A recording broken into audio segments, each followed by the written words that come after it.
ഈ കാണുന്ന കൊടിയന്തര തറവാടിന്റെ ആദ്യഘട്ടം പണിതത് 1850 കൊച്ചുതുപ്പ് ഇട്ടിയവിര കൊടിയന്തര ആയിരുന്നു. പിന്നീട് വന്ന ഓരോ കാരണവന്മാരും ചെറിയ ചില കൂട്ടിച്ചേർക്കലുകളും മാറ്റങ്ങളും വരുത്തി. ഇന്ന് കാണുന്ന ഈ രൂപത്തിലേക്ക് തറവാടിനെ മാറ്റിയെടുത്തത് 2002 5ാം തലമുറക്കാരനായ ക്രിസ്പിനാണ്. 157 വർഷങ്ങൾക്ക് മുമ്പുള്ള ആ വീട് എങ്ങനെയായിരുന്നു എന്ന് പറഞ്ഞാലേ ഇപ്പോഴത്തെ മാറ്റം നമുക്ക് കൂടുതൽ വ്യക്തമാകൂ. അറയും നിരയും, നിലയറ, ഉഴുകാരം, തളം, ഉൾമാളിക, തട്ടിൻപുറം, തെക്കേപ്പര, വടക്കേപ്പര എന്നിവയും അടുക്കളയുമാണ് ആദ്യകാലത്ത് ഈ വീടിന് ഉണ്ടായിരുന്നത്. 7 അടിയായിരുന്നു വീടിന്റെ ഉയരം. ഭിത്തിയുടെ പുറത്തുള്ള വുഡൻ പാനലിംഗ് അന്നും ഉണ്ടായിരുന്നു.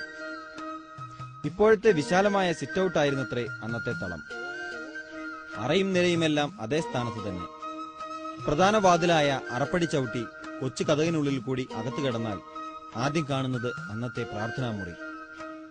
പ്രാർത്ഥനാമുറിയുടെ നേരെയുള്ള വാതിൽ തുറക്കുന്നത് അറയിലേക്ക്. ഇടതുവശത്തേക്ക് നടന്നാൽ 150 വർഷം മുമ്പ് ക്രിസ്പിന്റെ മുതുമുത്തച്ഛൻ ഉപയോഗിച്ചിരുന്ന കിടപ്പുമുറി. കിടപ്പുമുറിയുടെ ഇടതുഭാഗത്ത് കൊച്ചു വരാന്ത.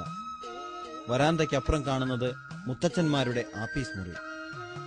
കിടപ്പുമുറിയിൽ നിന്ന് പ്രവേശിക്കുന്നത് നെല്ല് സൂക്ഷിക്കുന്ന ഉഴുകാരത്തിലേക്ക്. ഉഴുകാരത്തിന്റെ അപ്പുറത്ത് ഇപ്പോഴത്തെ ലിവിംഗ് റൂമിന്റെ ഗോവണിയോട് ചേർന്ന ഭാഗം മുൻകാലങ്ങളിൽ പത്തായപ്പുര ആയിരുന്നു. ഗോവണിയുടെ താഴെ ഭാഗത്തുള്ള പലകപ്പാളി നീക്കിയാൽ താഴെ നിലയറ. പഴയ കാലത്തെ ഫ്രിഡ്ജ്, നാളികേരവും ചേനയും ചേമ്പുമെല്ലാം സൂക്ഷിച്ചിരുന്ന സ്ഥലം. ഇപ്പോഴത്തെ ലിവിംഗ് റൂമിന്റെ നടുഭാഗം ഈ കുടുംബാംഗങ്ങൾക്കെല്ലാം ഏറെ പാവനമായ സ്ഥലമാണ്. ഇപ്പോഴത്തെ തലമുറയിലെ 10 മക്കളിൽ 9 പേരെയും അമ്മ നൊന്തു പ്രസവിച്ച മുറി. ഇതിന്റെ തൊട്ടപ്പുറത്തായിരുന്നു അടുക്കള. ആദ്യകാലത്തെ നിർമ്മാണത്തിന് ശേഷം ഇടയ്ക്ക് 3 കിടപ്പുമുറികൾ കൂട്ടിച്ചേർക്കുക മാത്രമാണ് ഇടക്കാലയളവിൽ നടന്ന നിർമ്മാണം.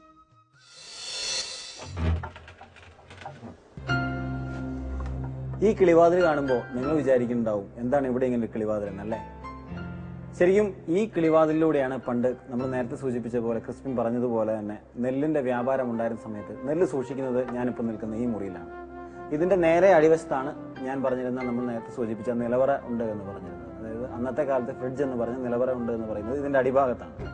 ഇതിന്റെ മുകൾ വശത്താണ് നെല്ല് സൂക്ഷിക്കുന്നത്. അപ്പൊ ഈ നെല്ല് സൂക്ഷിക്കുന്ന ഈ മുറിയിൽ നിന്നുകൊണ്ടാണ് നെല്ല് ഇവിടെ സൂക്ഷിക്കും. ഇവിടെ നിന്ന് ആവശ്യക്കാർക്ക് വരുന്ന വാങ്ങാൻ വേണ്ടി വരുന്ന ആളുകൾക്ക് ഇവിടെ നിന്ന് നെല്ലെടുത്ത് ഇങ്ങനെ അളന്ന് കൊടുക്കും. ഇവിടെ ഇരിക്കുന്ന ഈ പറ ഉപയോഗിച്ചിട്ടാണ് അന്ന് അളന്ന് കൊടുത്തുകൊണ്ടിരുന്നത്. അപ്പൊ അതിനുവേണ്ടി കൊടുക്കാൻ വേണ്ടി ഉണ്ടായിരുന്ന ഒരു കച്ചവടത്തിന് വേണ്ടി ഉണ്ടായിരുന്ന ഒരു കിളിവാതിലാണ് ഈ നമ്മളിപ്പോ കണ്ട ഞാനിപ്പോ ഈ നിൽക്കുന്ന ഈ കിളിവാതിൽ. പൂർവികന്മാർ പണിതുയർത്തിയ തറവാടിനെ പുതുക്കിപ്പണിയുമ്പോൾ പഴമയുടെ തനിമയും പ്രൗഢിയും ഒട്ടും ചോർന്നു പോകരുത് എന്ന് ക്രിസ്പിന് നിർബന്ധമുണ്ടായിരുന്നു. സിവിൽ എഞ്ചിനീയറായ അലക്സ് വെള്ളാപ്പള്ളിയുടെ മാർഗനിർദ്ദേശത്തിൽ മോഹൻ, അജിത് എന്നിവർ ഒരുക്കിയ പ്ലാനും ഡിസൈനും ക്രിസ്പിന്റെയും കുടുംബത്തിന്റെയും പ്രതീക്ഷകൾക്കൊത്ത നിലവാരത്തിലായിരുന്നു. പഴയ വീടിന്റെ ഫൗണ്ടേഷൻ അതേപടി നിലനിർത്തി നടത്തിയ കൂട്ടിച്ചേർക്കലുകളാണ് ഈ വീടിനെ ഇപ്പോഴത്തെ രൂപഭംഗിയിൽ എത്തിച്ചത്.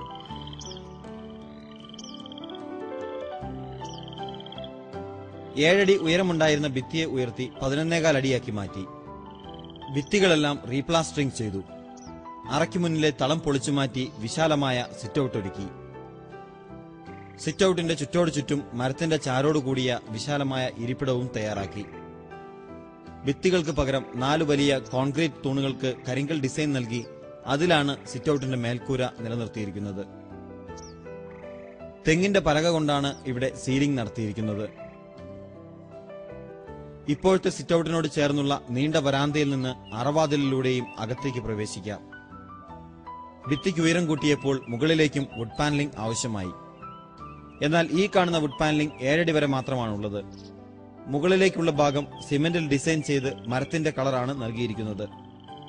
അറയും നിരയും അതുപോലെ തന്നെ നിലനിർത്തി ഭംഗിയായി പോളിഷ് ചെയ്തെടുത്തു. മുതുമുത്തച്ഛന്റെ സ്മരണ നിലനിർത്താൻ അദ്ദേഹത്തിന്റെ മുറിയും അതിന്റെ തറയുമെല്ലാം അതേപോലെ നിലനിർത്തിക്കൊണ്ട് ലൈബ്രറിയാക്കി മാറ്റി.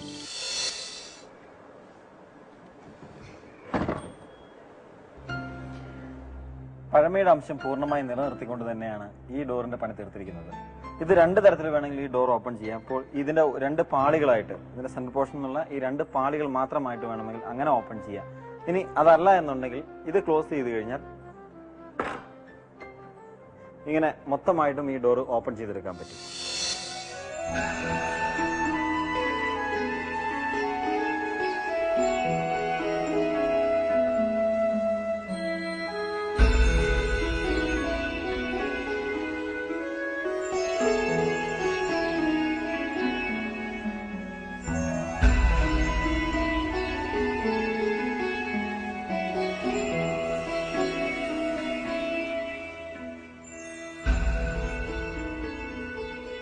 വീടിന്റെ കുലീനതയും ഭംഗിയും മുഴുവൻ ഒത്തുചേരുന്നതാകണം സ്വീകരണ മുറി. വരുന്ന അതിഥികൾക്ക് മനസ്സിൽ ആകർഷണീയത തോന്നിയാൽ മാത്രം പോരാ, അവരുടെ ഹൃദയത്തിൽ സ്ഥാനം പിടിക്കുക കൂടി സ്വീകരണ മുറികൾ ചെയ്യണം. പഴമയുടെ ഗാംഭീര്യം ഒട്ടും ചോർന്നു പോകാതെയാണ് ഈ സ്വീകരണ മുറിയും തയ്യാറാക്കിയിരിക്കുന്നത്.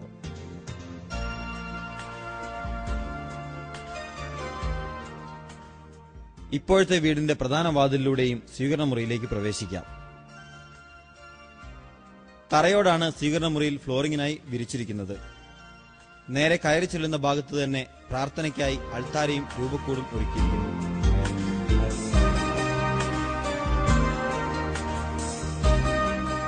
വലതുഭാഗത്ത് ഒരു കോണിൽ പഴയ അരിപ്പെട്ടിയുടെ മുകളിൽ കുഷൻ ചെയ്തെടുത്ത് ഇരിപ്പിടമാക്കി. ഇപ്പുറത്ത് പഴയ വലിയ പണപ്പെട്ടിയും കയറുകെട്ടിയ കുപ്പിഭരണിയും. സ്വീകരണ മുറിക്ക് ആഠ്യത്വം നൽകുന്ന ഓഫ് വൈറ്റ് കളർ സെറ്റ് മാത്രമാണ് പഴമയിൽ നിന്ന് മാറി നിൽക്കുന്നത്.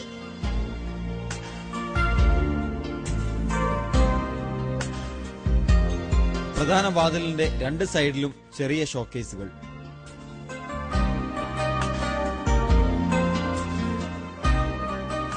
അഞ്ച് തലമുറകളിലെ കുഞ്ഞുങ്ങളെ കിടത്തിയുറക്കിയ തൊട്ടിലിന് ചെറിയ രൂപമാറ്റം വരുത്തി ഇരിപ്പിടമാക്കി. നൂറ്റാണ്ടിന്റെ പഴക്കമുള്ളതാണ് ഈ തടിയലമാര.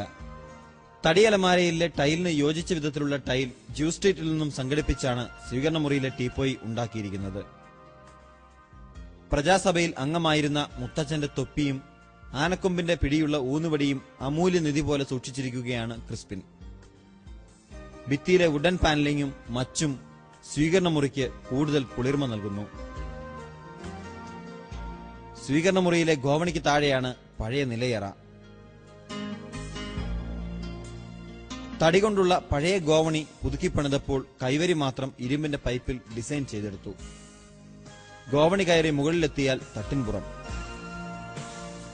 ഈ തട്ടിൻപുറത്താണ് പഴയ ഉൾമാളിക. ഉൾമാളിക ഉണ്ടാക്കിയ സാഹചര്യത്തെപ്പറ്റി ക്രിസ്പിൻ. 1899 വെള്ളപ്പൊക്കത്തിന്റെ സമയത്ത് ഈ വെള്ളം ഏകദേശം നമ്മൾ നിൽക്കുന്ന ഇവിടം വരെ വെള്ളം വന്നു. ഈ വീടിന്, അതായത് നമ്മുടെ മുന്നിൽ കൂടെയുള്ള ഈ കൈത്തോട് നിറഞ്ഞു കഴിഞ്ഞ് നമ്മുടെ ഈ ഒരു ലെവൽ വരെ വെള്ളം വന്നു. വെള്ളം വന്നു കഴിഞ്ഞപ്പോ പിന്നെ അപ്പച്ചൻ ഇവിടെയുള്ള പെണ്ണുങ്ങൾക്ക് വേണ്ടി കിടക്കാൻ വേണ്ടിയിട്ട് അവിടെ 2 മുറി പണിതു. അതാണ് ഉൾമാളികയായിട്ട് ആ സംഭവം. അകത്ത് മുകളിൽ കാണുന്നത്. അത് അതെവിടെ നിലനിർത്തി.